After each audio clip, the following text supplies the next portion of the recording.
Hi there, Sanmudani Molweni. Welcome to Face Channel. If you're new here, please subscribe before the end of the video. If returning, thank you for love and support. I appreciate you. Siyaxoxa futhi, we guys, angikho right nje kodwa siyaxoxa ngoba indabeni lezo ze-social media singene phakathi. Nayo into eyenzeka kuGogo Skhotheni baya-expose bantu abahlukahlukene ku-social media abavela nokuthi-ke uGogo Skhotheni wenzeni kanjena, amathwasa wamathwasana, iy'ndaba nje ziningi. Yazi ukuthi yini-ke enzima guys, noma ngabe ezinye izinto zinalo iqiniso kulokho okuvelayo. Isikhathi, yazi lento le iyenziwa la eSouth Africa la eMzansi, ukuthi makuzoba khona otrendayo bebe baningi sebeba ney'ndaba zakhe or izigaxa. Angazi noma basuke belindele lelo thuba lokuthi uzotrenda mase-ke beyaveza ukuthi wake wenza ukuthi. Khona ziningi izinto ezi-questionable azishoyo yena, noma ezinye angazisho nazenzile. Masibheka nje i-TV show yakhe sizwe ngomlomo wakhe futhi ukuthi mhlampe okunye obekuvela lapha ku-TV kuyi-fake, yabo, bekwenzela for i-camera, bekwenzela for i-viewership, kuyibhizinisi. Ma uzombheka we guys kuleya episode la wayegxuma khona, ayigxuma kuleya episode.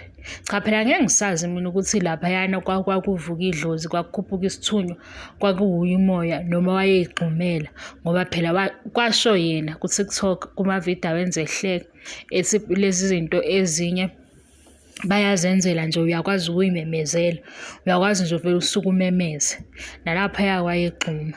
Nalokuthi-ke sesibuka nje ukuthi yonke le conversation eyeba khona phakathi kwakhe noGobela wayekhuluma ngento engekho, uyabo.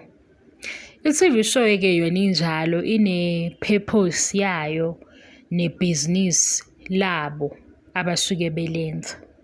Sakubuka ukuthi vele mhlampe mabeletha yena sekufike uGogo Maweni kuqala ne-TV show, okusho ukuthi yakhe ikufanele kube khona indlela ehluka ngayo.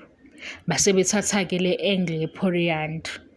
Mase yenza-ke le polyandry yakhe sekungena abantu abadala, konke njalo kuyinganekwane. Kungena abantu abadala laba abaphilayo nabangekho. Bonke labantu abangenayo bangena kule nganekwane eyenziwe yaba ku-TV. Kodwa manje isingena kwi-reality show.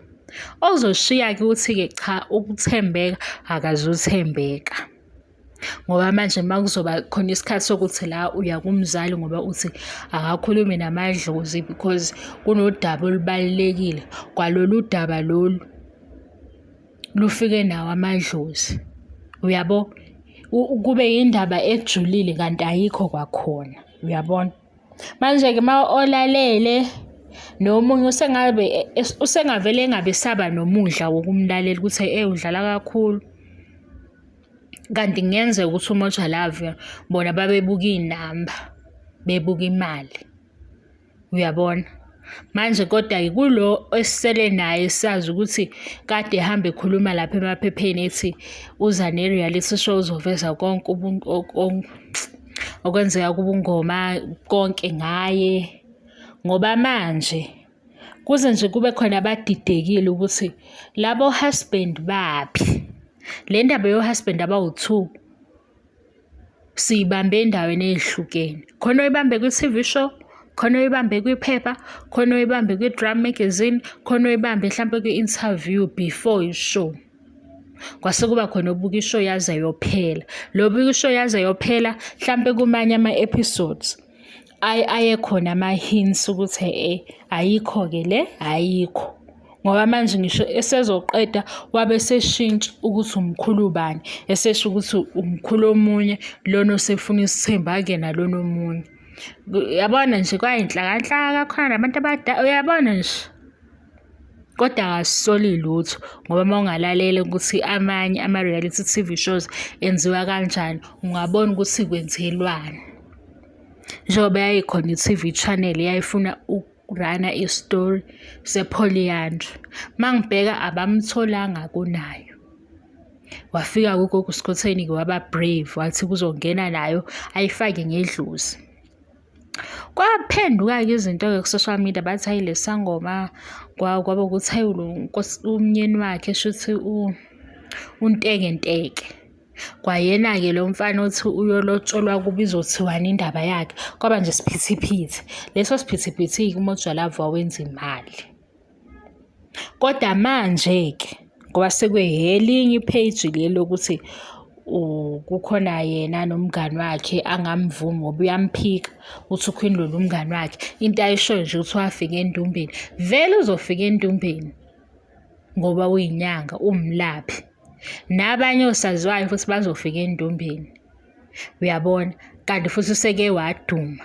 Kulula ukuthi yena esheshe atholakale kulo odinga usizo. Into esingasayazi-ke ukuthi-ke kufanele yini ekugcineni kubuye kushiwo ukuthi wena ngakulapha unezinto ey'nje, shuthi uney'nkinga ey'ningi, ikhanda lakho alihlangeni kahle, thola i-professional help. Kusho umlaphi, akunankinga-ke.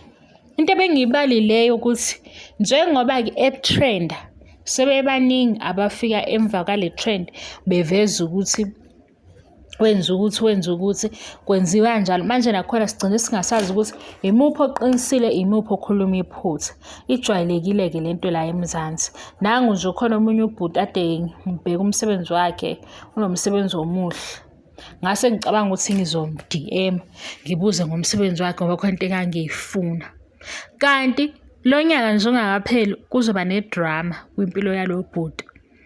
Ngithe sekunale drama nezinto ezenzekayo nje empilweni yakhe, bavela abantu bathi uyashayeka because simkhokhela imali, wangawenza umsebenzi kwashe kwacima. Hawu, ngahamba ngaya kwi-page lakhe ngathi ngiyobheka phela ukuthi ukhona yini ocomplainayo. La kwi-page lakhe shuthi-ke laba abamkhokhela imali abaphawuli khona ngoba lapha kwi-page lakhe kunalaba abancoma umsebenzi. Ngasala ngixakekile ngathi hawu, bebengenzi ngani abanye la ephejini ukuze nathi mhlampe sisafuna ukuthola iy'namba sivele sibone la ukuthi hawu naba abaningi bayacomplain singayithathi inamba. Ho, lo bhuti ubetrenda, ngesikhathi esetrenda kwase kuvela iy'ndaba zakhe. Manje nje ubuye ungazi ukuthi kahle kahle kukhona izitho ey'lindile noma iqiniso yini leli lenzakalayo ukuthi wathatha imali engaka, amathosa enzeni, kwenzeka ukuthi ngoba kuyalandelana. Yayibona leyo nto guys, inzima-ke. Yingakho mina ngibuye ngisaba ukungena ngqo kumabhizinisi ngoba ngifuna ukuba nokuy'sola ukuthi mhlampe sesibulala ibhizinisi lakho singenalo iqiniso lalento eshiwoyo.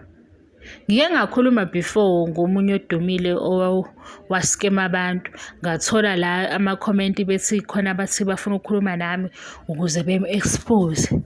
Ngase ngithi why kufanele kuvele ngami ngoba phela mawunayo ulwazi ukuthi ukhokhe malini, ibhizinisi la ngahamba, why ungaveli ku-social media uthi nansi-ke indaba. Ngiyithathe kuwe uyivezile kuqala, hhayi ukuthi qhamuka isivela ngami, yebo izinto ey'njalo. Sengididile-ke le video. Unumber 3 le yaQueen Lolo nama-results. uQueen Lolo ngoba ufuna ukulungisa igama lakhe kuqala engakafiki kwi-interview, uzoyi-check-a yena, uzozithesta before i-interview. Kodwa kwi-interview uze ne-motive yokuthi kufanele a-clear igama lakhe kwizinto eseyishiwo. Yingakho-ke enze i-test laphaya okungenzeka ukuthi sekuyi-test yesithathu noma yesi-4. Noma singawabonanga ama-results kodwa uze naleyo confidence yokuthi ngizoziveza ukuthi anginalutho, noma-ke bengangikhomba ukuthi nginjeya kodwa anginalutho. Ngoba ubengeke vele eyiqale laphaya i-test ebenovalo. Uyabona leyo nto. Ngiyabonga-ke i-support we guys. Ngavele yangidida le video ngikhathele. Ngiyadideka manje. Thank you so much for love and support. Ngiyabonga, angiqedi. Bye.